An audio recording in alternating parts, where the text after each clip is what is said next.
नमस्कार मंडळी, माझं नाव आहे अक्षता आणि इथे मी आहे ना मोदकाचं सारण बनवत होते. त्याचं कारण असं होतं की मला माझ्या घराजवळच एक छोटीशी ऑर्डर मिळाली होती उकडीच्या मोदकांची.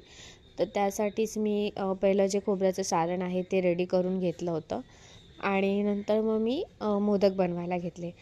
आणि हे जे कस्टमर होते त्यांची अशी डिमांड होती का तुम्ही फक्त मला मोदक बनवून द्या, तुम्ही स्टीम करून नका देऊ, स्टीम आम्ही स्वतःच करू, तर तुम्ही फक्त आम्हाला ते प्रिपेअर करून द्या. तर मग मी त्यासाठीच ते मोदक रेडी करून घेतले आणि हे जे मोदक आहेत ते थोडे सुंदर दिसावे म्हणून मी वरती केसरसुद्धा ॲड केलं होतं. तर अशा प्रकारे मी हे जे मोदक आहे हे रेडी केले आणि कस्टमरची जी लोकेशन होती ही माझ्या घराजवळच होती. तर मग मी ती ऑर्डर प्रिपेअर केली आणि स्वतःच मी जाऊन कस्टमरला ती ऑर्डर डिलिव्हरसुद्धा केली. थँक्यू.